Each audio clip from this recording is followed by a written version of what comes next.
అయోధ్య కేంద్రంగా ప్రధాని మోదీ జగన్మోహన్ రెడ్డికి కేసీఆర్కి భారీ షాక్ ఇచ్చారా?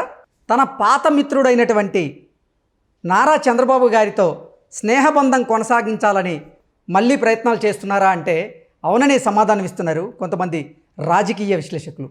ఇక ఇదే అంశానికి సంబంధించి మనతో మాట్లాడేందుకు ప్రముఖ రాజకీయ విశ్లేషకులు, ప్రముఖ సీనియర్ జర్నలిస్ట్ సిఎస్ రావు గారు మనతో ఉన్నారా? ఆయనతో మాట్లాడదాం. Sir hi sir. Hello Krishna. Sir, Ayodhya కేంద్రంగా ప్రధాని మోదీ జగన్మోహన్ రెడ్డికి కేసీఆర్కి భారీ షాక్ ఇచ్చారని, వాళ్ళకి అసలు ఇన్విటేషన్ పంపించలేదు అయోధ్యకు సంబంధించింది అని, అలాగే చంద్రబాబుకి ఇన్విటేషన్ పంపించారు, చంద్రబాబు కోసం స్నేహబంధంతో కొనసాగించేందుకు ఆయన మళ్ళీ ఉవ్విళ్ళు ఊరుతున్నారు అంటూ కూడా ఒక వార్త ఇప్పుడు సోషల్ మీడియాలో చక్కలు కొడుతూ ఉంది. ఏంటి సార్, ఆ వార్తలో వాస్తవం ఉందా?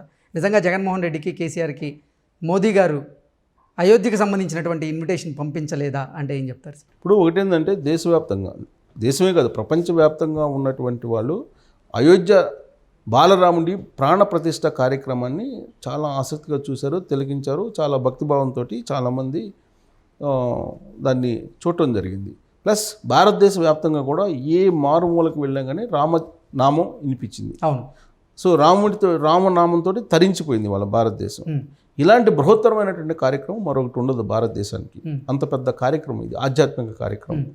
దానికి ప్రధానమంత్రి నరేంద్ర మోడీతో పాటు వివిధ దేశాల్లో ఉన్నటువంటి ప్రముఖులందరూ కూడా హాజరయ్యారు. ఇన్విటేషన్లు పంపించారు.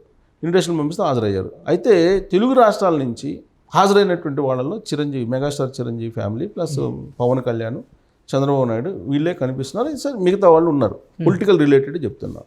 సో మిగతా వాళ్ళు మాత్రం ఉన్నారు. అయితే ప్రధానంగా ప్రోటోకాల్ ప్రకారం అన్ని రాష్ట్రాలకు సంబంధించిన ముఖ్యమంత్రులకి ఇన్విటేషన్ పంపిస్తారు. అలాగే మాజీ ముఖ్యమంత్రులు కూడా పంపించే అవకాశాలు ఉన్నాయి. ఓకే. కానీ అక్కడ తెలుగు రాష్ట్రాల విషయానికి వచ్చేటప్పటికి మాజీ ముఖ్యమంత్రిగా ఉన్నటువంటి కేసీఆర్కి పంపించారా లేదా అనేది ఒకటి సందిగ్ధత నెలకొంది. దానికి ఒక క్లారిటీ ఇచ్చే ప్రయత్నం కవిత చేశారు. బీఆర్ఎస్ పార్టీకి మాకు ఇన్విటేషన్ లేదని చెప్పి ఆమె నిన్న ఏదో సందర్భంలో ప్రస్తావించడం జరిగింది. అంటే అసలు ఇన్విటేషన్ పంపించలేదా అనేది ఒకటి. సహజంగా పంపిస్తారు, పంపించలేదని చెప్పి ఆవిడ చెప్తుంది. బీఆర్ఎస్ పార్టీకి ఇన్విటేషన్ లేదని చెప్పి చెప్తోంది. At the same time Jaganmohan రెడ్డికి ఇన్విటేషన్ ఉందా లేదా? ఆయన ముఖ్యమంత్రి, పైగా బీజేపీ తోటి అలై బలై కలిసి తిరిగేటువంటి పార్టీ, ఇచ్చిపుచ్చుకునేటువంటి పార్టీలో వైఎస్ఆర్ కాంగ్రెస్ పార్టీ ఉంది. ప్లస్ ముఖ్యమంత్రి హోదాలో ప్రోటోకాల్ ప్రకారం కూడా ఆయన పంపించడం అవకాశం ఉంది.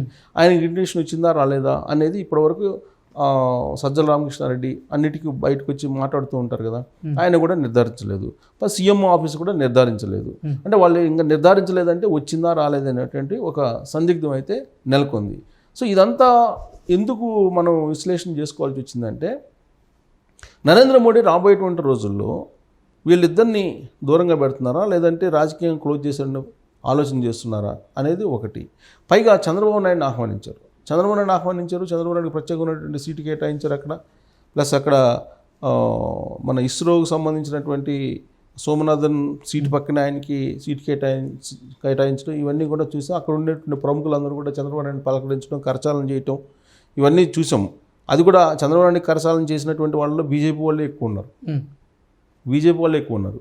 సో ఈ రామ జన్మభూమిలో, అయోధ్యలో ఇవాళ బాలరాముడి ప్రాణప్రతిష్ఠ అనేది చాలా బృహత్తరమైనటువంటి కార్యక్రమం. దీనికి ఇన్విటేషన్ పంపించలేదు అని అంటే దీన్ని బీజేపీ వాళ్ళు ఏ విధంగా చూస్తున్నారు? బీజేపీ వాళ్ళు ఫస్ట్ నుంచి ఏం చెప్తున్నారు? ఇది కేవలం అయోధ్య ట్రస్ట్ నిర్వహిస్తున్నటువంటి కార్యక్రమం, మాకు సంబంధం లేదు. కాబట్టి వాళ్ళు ఇన్విటేషన్కి ఎవరెవరికి పంపించాలి ఏంటి అనేది వాళ్ళు నిర్ణయించుకుంటారు.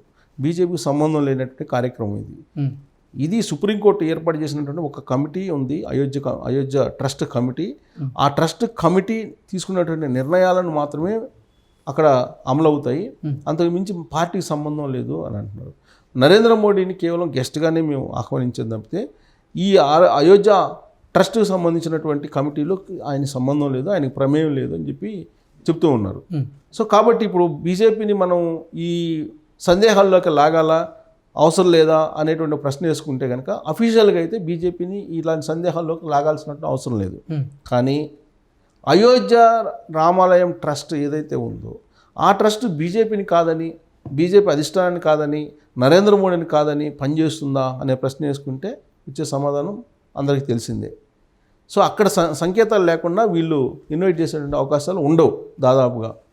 సో అలాగే ఇప్పుడు ట్రస్ట్ ఆహ్వానించలేదు అని అంటే అది వీళ్ళని దూరంగా పెడుతున్నట్టే, అంటే బీజేపీ దూరంగా పెట్టే ప్రయత్నం చేస్తున్నట్టుగా భావించాల్సి ఉంటుంది. ఇక్కడ ఆధ్యాత్మికంగా కేసీఆర్ చాలా కార్యక్రమాలు చేశారు తెలంగాణలో కూడా ముఖ్యమంత్రిగా ఉన్నప్పుడు. అలాంటి వ్యక్తిని కూడా పిలవలేదా అని అంటే పిలిచినా కానీ దాచిపెట్టారా? సహజంగా ఏంటంటే ఇలాంటి కార్యక్రమాలకు ఇన్విటేషన్ రాగానే మీడియాకి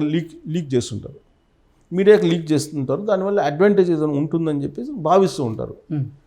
లేదు లీక్ చేయలేదంటే డిసడ్వాంటేజ్ ఏమైనా ఉంటుందా అని చెప్పి లీక్ చేయలేదా? ఇప్పుడు జగన్మోహన్ రెడ్డికి ఖచ్చితంగా ఇన్విటేషన్ అయితే వచ్చి ఉంటుంది, కానీ ఎక్కడ కూడా అఫీషియల్గా బయట పెడితే నష్టం జరుగుతుందా రాజకీయంగా అనేటువంటి ఉద్దేశంతో దాన్ని దాచిపెట్టారా, రహస్యంగా ఉంచారా అనేటువంటి చర్చ అయితే ఇప్పుడు నడుస్తుంది. ఓకే, ఎందుకు? జగన్మోహన్ రెడ్డి బేసిక్గా క్రిస్టియన్. ఎగ్జాక్ట్లీ, అంటే ఇప్పుడు సోషల్ మీడియాలో ఒక వార్త అయితే చక్కర్లు కొడుతూ ఉంది సార్. అసలు జగన్మోహన్ రెడ్డి మతం వచ్చేసి క్రిస్టియానిటీ, ఆయన క్రిస్టియన్ మతంలోకి మారారు వాళ్ళ పూర్వీకుల నుంచే. ఇక క్రిస్టియన్ని అయోధ్య రామ మందిరానికి పిలవాల్సిన అవసరం ఏంది? ఆయన క్రిస్టియన్ కాబట్టే ఆయనకి ఇన్విటేషన్ ఇవ్వలేదేమో అంటూ కూడా కొంతమంది సోషల్ మీడియాలో కొన్ని కమెంట్స్ చేస్తూ ఉన్నారు, కొన్ని పోస్టులు చేస్తూ ఉన్నారు. దాన్ని ఎలా చూడొచ్చు సార్? ఇప్పుడు ఆ పోస్టులు కానీ ఆ కామెంట్స్ కానీ ఎందుకు వస్తున్నాయి? ఇప్పుడు ఆయన ఇప్పుడు ఇన్విటేషన్ వచ్చిందా రాలేదని చెప్పట్లా, అసలు వచ్చిందా రాలేదా అనేటువంటి చర్చ జరుగుతుంది. అదే ఇప్పుడు కొంతమంది ఏంది నెట్జైల్లో అసలు ఆయనకి ఇన్విటేషన్ పంపించాల్సిన అవసరం లేదు, ఆయన క్రిస్టియన్, అసలు అవసరం లేదు అనేది ఒకళ్ళు. ఇంకోళ్ళు ఏంటంటే ఆయనకి ఇన్విటేషన్ పంపించినా కానీ ఆయన క్రిస్టియన్ కాబట్టి ఆయన ఆడికి వెళ్ళడు, అసలు రానటువంటి వాళ్ళకి ఇన్విటేషన్ ఎందుకు పంపించాలని ఇంకొందరు. ఇలా సోషల్ మీడియా వచ్చిన తర్వాత ఎవరికి వాళ్ళే తన వ్యక్తిగతమైనటువంటి అభిప్రాయాన్ని వ్యక్తం చేసేటువంటి స్వేచ్ఛ ఉంది కాబట్టి వ్యక్తం చేస్తున్నారు. Okay sir, Jaganmohan Reddy Christian కాబట్టి ఆయనకి ఇన్విటేషన్ పంపించలేదు అంటే ఓకే, మరి కేసీఆర్కి ఇన్విటేషన్ పంపించకుండా ఉండడానికి కారణం మొన్న జరిగినటువంటి అసెంబ్లీ ఎన్నికల్లో కేసీఆర్ ఘోర పరాజయం పాలవడమేనా అంటే ఏం చెప్తారు సార్? సో ఇక్కడ పలు కోణాల నుంచి దీన్ని విశ్లేషించుకోవాలి. ఒకటి ఏంటంటే నరేంద్ర మోడీ ప్రధానమంత్రి తెలంగాణకు వచ్చిన ప్రతిసారి గత 1.5 ఏళ్ల కాలం నుంచి కేసీఆర్ ఏదో ఒక జ్వరం వచ్చిందనో లేకపోతే ఇంకొక పని ఉందనో తప్పించుకొని తిరిగేటువంటి ప్రయత్నం చేశారు. సో ఆయన ఐఎస్బీకి వచ్చారు, ఐఎస్బీకి వచ్చినప్పుడు ముఖం చాటేశారు. తర్వాత కరోనా సమయంలో బయో కంపెనీకు రావడం జరిగింది, అక్కడ కూడా బయోటెక్ ప్రాడక్ట్ వచ్చినప్పుడు కూడా ముఖం చాటేశారు. తర్వాత ముచ్చింతలో జరిగినట్టు రామానుజాచార్యుల విగ్రహం ఉంది, అక్కడ ముఖం చాటేశారు. సో ఇటీవల కాలంలో నరేంద్ర మోడీ వచ్చి నిజామాబాద్లోనో ఇక్కడ ఉత్తర తెలంగాణలో ఆదిలాబాద్ జిల్లా అనుకుంటా, అక్కడ చాలా కార్యక్రమాలు చేశారు. అక్కడికి అఫీషియల్గా వచ్చినప్పుడు కానీ అప్పుడు కూడా రాలే, అదే లాస్ట్. ఆ తర్వాత మాజీ అయిపోయాడు కేసీఆర్. సో అంటే నరేంద్ర మోడీ అంటేనే పడినటువంటి నరేంద్ర మోడీ ముఖాన్ని కూడా చూడలేనటువంటి పరిస్థితుల్లో అసలు ఎందుకు కేసీఆర్ని ఇన్వైట్ చేయాలి అని చెప్పి భావించడానికి అవకాశం ఉంది. ఒకటి. రెండు, రాజకీయ కోణం నుంచి చూసినప్పుడు జగన్మోహన్ రెడ్డి అలాగే కేసీఆర్ ఇద్దరు ఒకటే కాబట్టి అసలు ఇద్దరిని పిలవాల్సిన అవసరం ఏముంది అనేటువంటిది రాజకీయ కోణం నుంచి అనుకోవచ్చు. ఇక ట్రస్ట్ యాంగిల్లోకి వస్తే, అయోధ్య ట్రస్ట్ యాంగిల్లోకి వస్తే, ఇది ఆర్ఎస్ఎస్ ఆధ్వర్యంలో ఆ ట్రస్ట్ నిర్వహించబడుతుంది, పరోక్షంగానైనా సరే. అఫీషియల్గా సుప్రీంకోర్టు వేసిన కమిటీ ట్రస్ట్ అయినప్పటికీ కూడా ఆర్ఎస్ఎస్ వాళ్ళకు సంబంధించినటువంటి వ్యవహారం అదంతా. సో ఆర్ఎస్ఎస్ తోటి చంద్రబాబు నాయుడుకు ఉన్నంత సాహిత్యం తెలుగు రాష్ట్రాల్లో సాన్నిహిత్యం ఎవరికి లేదు. ఆ సాన్నిహిత్యం ఓన్లీ ఆర్ఎస్ఎస్ వాళ్ళతోటి చంద్రబాబు నాయుడుకి మాత్రమే సాన్నిహిత్యం ఉంది.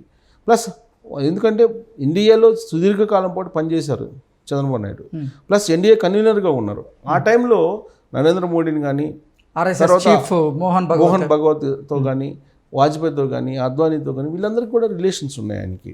సో ఆర్ఎస్ఎస్ తోటి మంచి సంబంధాలు ఉన్నాయి. బహుశా ఆ సంబంధాలు బాగా ఉన్నాయి కాబట్టి చంద్రబాబు నాయుడుకి ఆహ్వానం పంపించి ఉండొచ్చు. వేరేస్ కేసీఆర్ వచ్చేటప్పటికి కేసీఆర్ ఎంఐఎం తోటి ఉన్నాడు, ఎంఐఎం తోటి నా సహజమిత్రుడు ఎంఐఎం అని చెప్తున్నాడు. అది మోహన్ భగవత్కి ఆర్ఎస్ఎస్ చీఫ్కి నచ్చకపోవచ్చు. సో కాబట్టి ఆ యాంగిల్లో చూస్తే కేసీఆర్ని పక్కన పెట్టేది. ఇంకా జగన్మోహన్ రెడ్డి ఎలాగో క్రిస్టియన్ కాబట్టి ఆయన్ని పక్కన పెట్టేసి ఉండొచ్చు. సో ఇలా డిఫరెంట్ కోణాలు అయితే ఉన్నాయి. అయితే ఒకటేంటంటే ఇంత చర్చ రావడానికి కారణం ఏంటంటే వీళ్ళు ఇన్విటేషన్ వచ్చిందా రాలేదని కానీ కరాఖండిగా చెప్పినట్టయితే ఈ చర్చ ఉండదు. సార్ మొత్తంగా అసలు మోదీ గారు ఇటు జగన్మోహన్ రెడ్డికి ఇటు కేసీఆర్కి భారీ షాక్ ఇవ్వబోతున్నారా, ఇచ్చేశారా అంటే ఏం చెప్తారు? ఇప్పుడు ఈ పరిణామాలు కనుక చూస్తుంటే రాబోయేటువంటి రోజుల్లో జగన్మోహన్ రెడ్డికి అలాగే కేసీఆర్కి ఇద్దరికి కూడా షాక్ ఇవ్వడానికి బీజేపీ రెడీగా ఉందని చెప్పడానికి అనుకూలమైనటువంటి ఈ పరిణామాలు కనిపిస్తున్నాయి. సో బలం చేకూరేటువంటి పరిణామాలు ఇవి కనిపిస్తున్నాయి. ప్లస్ ఇంకోటి ఏంటంటే ఈ మధ్యకాలంలో రేవంత్ రెడ్డి కలిసిన సందర్భంగా కేసీఆర్ని క్లోజ్ చేయాలి అని చెప్పేసి ఏదో టాక్ వాళ్ళిద్దరి మధ్య నడిచింది, రాజకీయంగా క్లోజ్ చేయాలి కేసీఆర్ అనేది అని ఈ మధ్యకాలంలో వీకెండ్ కామెంట్లో ఆర్కే రాయడం జరిగింది. సో ఆయన ఏదో ఇన్ఫర్మేషన్ నుండి రాసి ఉంటారు మామూలుగా. సో అది అప్పుడు వాళ్ళిద్దరు కలిసినప్పుడు నరేంద్ర మోడీని రేవంత్ రెడ్డి కలిసినప్పుడు ఇచ్చినటువంటి సంకేతం ఏదైతే ఉందో కేసీఆర్ని క్లోజ్ చేయాలి రాజకీయంగా అనేది, బహుశా దాంట్లో భాగంగా కూడా ఇప్పుడు దూరంగా పెడుతున్నారేమో అనేది ఈ పరిణామాలు బలం చేకూరేలాగా ఉన్నాయి. సో వన్స్ ఆ నిర్ణయం తీసుకుంటే ఇక్కడ కేసీఆర్ అక్కడ జగన్మోహన్ రెడ్డి ఇద్దరు కూడా క్లోజ్ అయ్యేటువంటి ఛాన్స్ ఉంది. జగన్మోహన్ రెడ్డిని ఈజీగా క్లోజ్ చేయొచ్చు బీజేపీ. ఆల్రెడీ బెయిల్ మీద ఉన్నారు కాబట్టి ఆ బెయిల్ లిఫ్ట్ చేయకపోవడానికి కారణం ఆ బెయిల్ కనుక బెయిల్ మీద ఉన్న దాన్ని బెయిల్ రద్దు చేస్తే ఆల్మోస్ట్ జైలుకి వెళ్ళిపోతారు. అందుకే జగన్మోహన్ రెడ్డి నరేంద్ర మోడీ దగ్గర ఉన్నారు. నరేంద్ర మోడీ ఏం చెప్తే అది వింటున్నారు అనేది మనం సహజంగా రోజు వినేటువంటి ఒక కామెంట్ అది. సో ఇప్పుడు అక్కడ బీజేపీ వాళ్ళు కళ్ళు తెరిస్తే బెయిల్ రద్దు అయింది అనేది ఒకటి నడుస్తుంది కాబట్టి సో ఆ యాంగిల్లో జగన్మోహన్ రెడ్డిని రాజకీయంగా క్లోజ్ చేయడం అనేది పెద్ద ఇష్యూ కాదు బీజేపీకి. సో వీళ్ళిద్దరిని టార్గెట్గా పెట్టుకున్నారు. పైగా రేవంత్ రెడ్డి గెలిచినప్పుడు జగన్మోహన్ రెడ్డితో జాగ్రత్తగా ఉండు అని చెప్పి ఏదో సూచన చేసినట్టు నరేంద్ర మోడీ అది కూడా వీకెండ్లో రాయటం జరిగింది రాధాకృష్ణ. సో దాన్ని బేస్ చేసుకున్నా కానీ వీళ్ళిద్దరిని రాజకీయంగా భవిష్యత్తులో నరేంద్ర మోడీ లేదా బీజేపీ క్లోజ్ చేసేటువంటి ఛాన్సెస్ ఉన్నాయి అనేది ఒకటి. బీజేపీ కోణం నుంచి చూస్తే ప్రాంతీయ పార్టీలకు వ్యతిరేకం కాబట్టి బీఆర్ఎస్ని అటు వైసీపీని క్లోజ్ చేసేటువంటి ఛాన్సెస్ కూడా లేకపోలేదు. అందుకే బహుశా ఇన్విటేషన్ పంపించినా వీళ్ళు దాచిపెట్టడానికి కారణం ఏంటంటే వాళ్ళు పంపించారంటే ఇప్పటి వరకు కూడా బీజేపీ వైసీపీ ఒకటే ఉంది కాబట్టి వాళ్ళు ఇన్విటేషన్ పంపించారనే యాంగిల్లో ఫోకస్ అవుతామేమో. అప్పుడు Christian vote bank minority vote bank దూరం అవుతుందేమో. ఒకవేళ ట్రస్ట్ దానికి ఇప్పుడు అయోధ్యకి వెళ్తే కనుక ఈ మైనారిటీ క్రిస్టియన్ దూరం అవుతారేమని చెప్పి జగన్మోహన్ రెడ్డి దాన్ని ఇన్విటేషన్ బయట పెట్టకుండా దాన్ని వచ్చిందా రాలేదని చెప్పకుండా దాచి ఉండొచ్చు. ఇప్పుడు వీళ్ళైతేనేమో కవిత చెప్పిన దాని ప్రకారం అసలు వీళ్ళకి ఇన్విటేషనే లేదు బీఆర్ఎస్ పార్టీకి. సో కాబట్టి దీంట్లో ఖచ్చితంగా రాజకీయ కోణం అయితే ఖచ్చితంగా ఉంటుంది. రాబోయేటువంటి రోజుల్లో ఈ రెండు పార్టీలకి సంబంధించి కౌంట్ డౌన్ స్టార్ట్ అయింది బీజేపీ రూపంలో అని చెప్పి మనం భావించడానికి అవకాశం ఉంది. Okay sir, thank you so much. Thank you.